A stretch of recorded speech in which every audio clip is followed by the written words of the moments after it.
Hola a todos, bienvenidos a Filosofía Clase B, yo soy Oscar. Estuve siguiendo las noticias, hubo en estos días varias escaramuzas en la frontera ruso-ucraniana. Los ucranianos acusan a los rusos de estar planeando atentados de falsa bandera para justificar una invasión de Ucrania. Y los rusos acusan a los ucranianos de estar planificando atentados de falsa bandera para provocar una invasión de la OTAN a Rusia. Yo creo que las dos cosas pueden ser tranquilamente verdad. La primera víctima de toda guerra es la verdad. La primera víctima de toda guerra es la verdad y el conflicto de Ucrania no va a ser la primera excepción. Me preguntan por qué digo siempre el KGB y no la KGB. ¿Es para ser más inclusivo?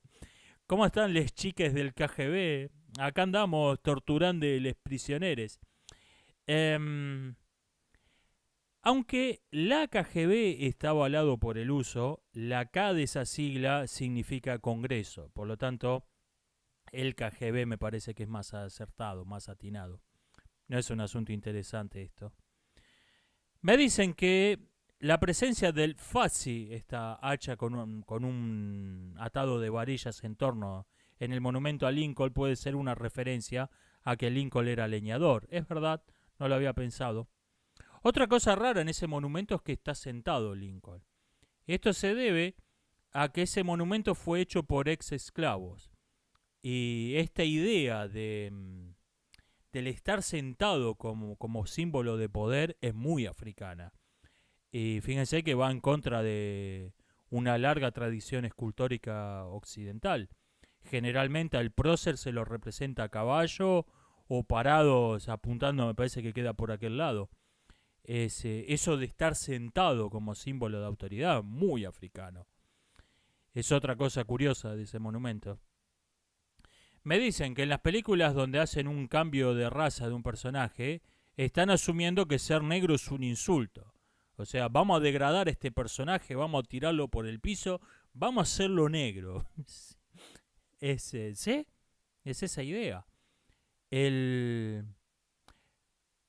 la gente, la mayoría, la gente de a pie, adoptó los términos sexismo-racismo con un sentido que los inventores de ese término no solo nunca le dieron, sino que no se les cruza por la cabeza. En el sentido en que se habla popularmente, o se hablaba, ahora creo que ha desaparecido, se hablaba popularmente del racismo, la gente que lo inventó no se le cruza por la cabeza. El, en los 90, cuando todavía los feministas hablaban tonterías sobre la igualdad entre los sexos, me mostraron, yo me burlé de esa idea y alguien me mostró una portada de una revista con, con una mujer con un traje sastre, que era la CEO de cierta empresa. Y me preguntaron qué opinaba y yo le respondí, si están a favor de la igualdad entre los sexos, ¿por qué no pusieron al lado un yapi con un vestido floreado? Y con asco me respondieron, porque que estemos a favor de la igualdad entre los sexos no quiere decir que querramos nivelar para abajo.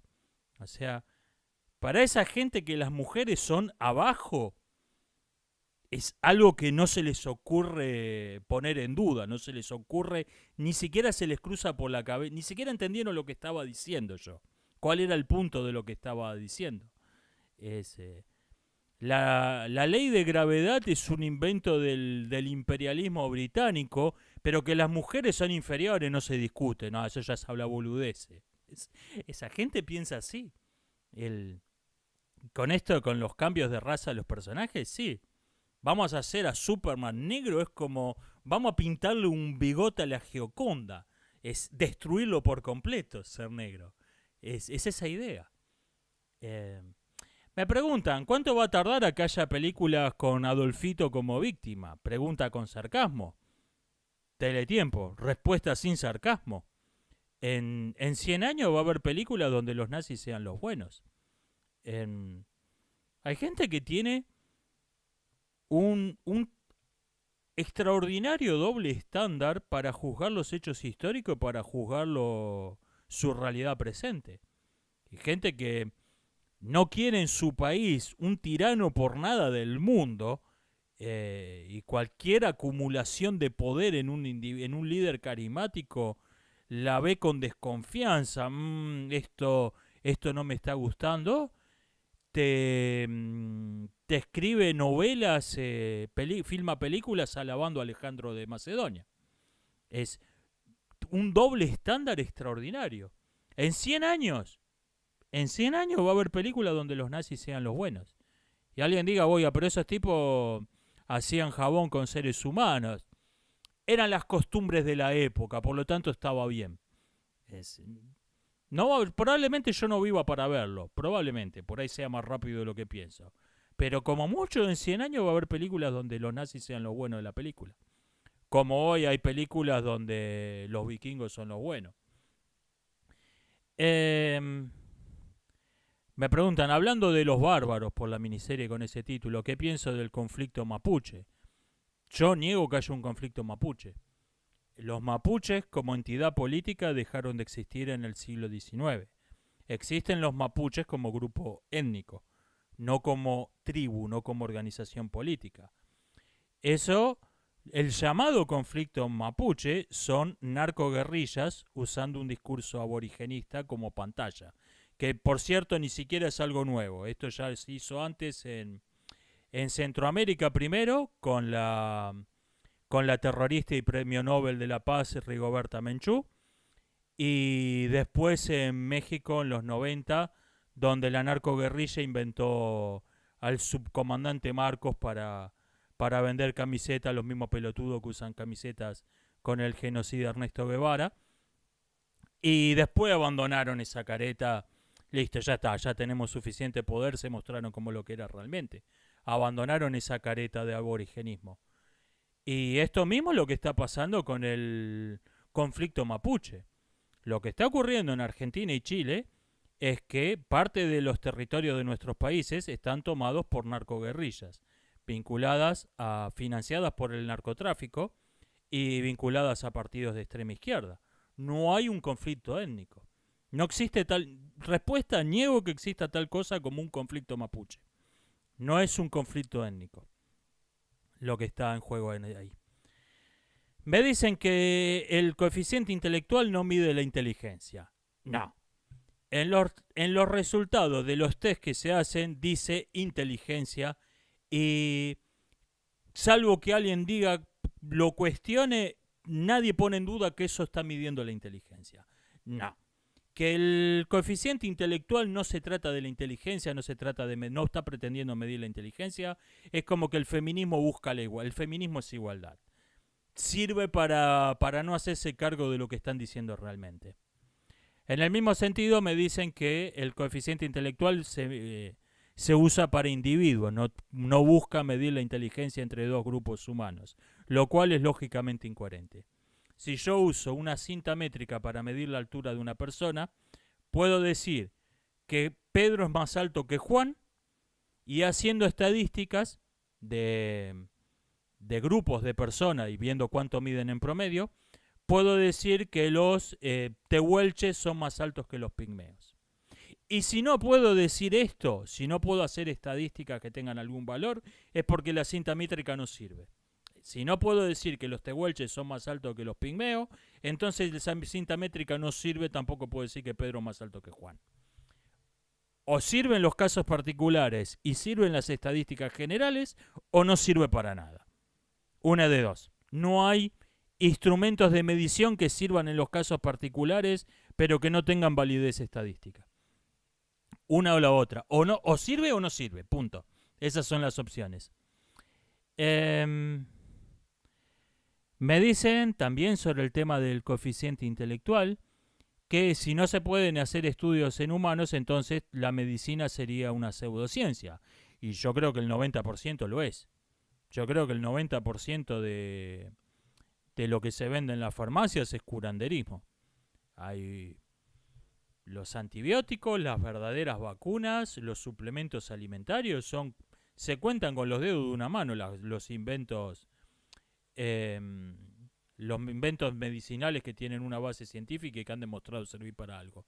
La inmensa mayoría de lo que se vende en las farmacias es pseudocientífico, curanderismo. Me causa gracia cómo hablan de las pruebas a doble ciego los canales cientificistas. Que esto ha sido testeado en pruebas a doble ciego. O sea, la ciencia, oh hermanos, la ciencia ha hablado y los viles mortales deben callarse y obedecer. No tienen la más puta idea de lo que es una prueba a doble ciego esa gente.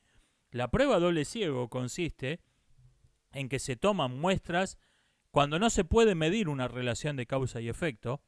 Se toma, se hace una medición en un grupo comparándolo con un grupo de control totalmente random, y si la diferencia entre ambos es lo suficientemente significativa como para que sea improbable que sea una casualidad, podemos suponer que debe haber una relación de causa y efecto, aunque no podamos explicar cuál es esa relación, cómo funciona.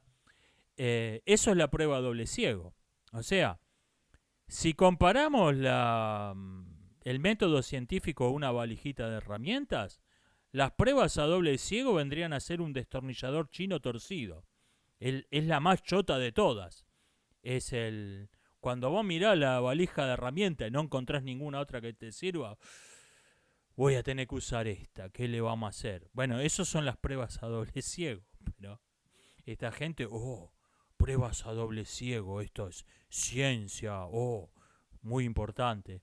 Es la misma actitud que esas viejas católicas que vio Nietzsche en Pompeya, en las ruinas de Pompeya, que se persignaban ante un grafiti pornográfico, porque estaba en latín, el idioma de la iglesia. Es esa misma actitud, es pruebas a doble ciego, es el idioma de la ciencia, hermanos. Persígnense, es esa misma actitud. Me fui por las ramas. Respuesta, sí, la mayor parte de la medicina es pseudocientífica. Me refiero a la medicina actual, la que tiene amplio reconocimiento, la que se paga con los fondos del Estado. La inmensa mayoría es pseudocientífica. Así que sí, respuesta corta, sí. Esto vendría a ser, me dicen, como esos estudios que afirman que las personas desordenadas son más creativas. Sí, es el mismo caso, se llama... se me ha olvidado el nombre técnico de esta falacia. Un lógico uruguayo lo llamó la falacia de la cábala. Es confundir correlación con causalidad. Sí, es lo mismo. Las personas desordenadas, los pintores tienen el estudio hecho un desastre y generalmente entonces las personas desordenadas tienden a ser creativas. Me gusta mucho una investigación que hicieron. Hicieron una encuesta sobre toda clase de asuntos a dos grupos de mujeres que llamaron tontas e inteligentes, porque le salió de las narices al que hizo ese estudio que las personas que tenían cierto oficio eran más inteligentes y las que tenían otro oficio eran tontas. Ya de por sí ya vemos ahí un nulo rigor científico. Pero hicieron un montón de preguntas y una era ¿cuál es su mascota preferida? Perro, gato u otros. Y encontraron con que las inteligentes tenían como mascota un gato y las tontas tenían como mascota perros en una proporción que era imposible que fuera una casualidad. Estadísticamente era absurdamente improbable que eso fuera casual. Entonces publicaron el gran resultado de esa investigación. Las mujeres inteligentes prefieren los gatos a los perros. Me imagino que un montón de estúpidos habrán tirado el perro por la ventana y se compraron un gato para aparentar que eran inteligentes después de leer ese estudio. Y poco después alguien observó que la mayoría de las mujeres encuestadas en la columna de inteligentes eran investigadoras o profesoras o tenían alguna otra tarea por la cual vivían en un campus universitario donde los perros están prohibidos. O sea, el gran descubrimiento científico del siglo XXI en psicología se podría haber expresado diciendo que las mujeres que viven en lugares donde los perros están prohibidos suelen tener un gato como mascota. Y este mismo es el rigor científico que tienen las pruebas de inteligencia y otras por el estilo. Las mujeres inteligentes prefieren los gatos a los perros.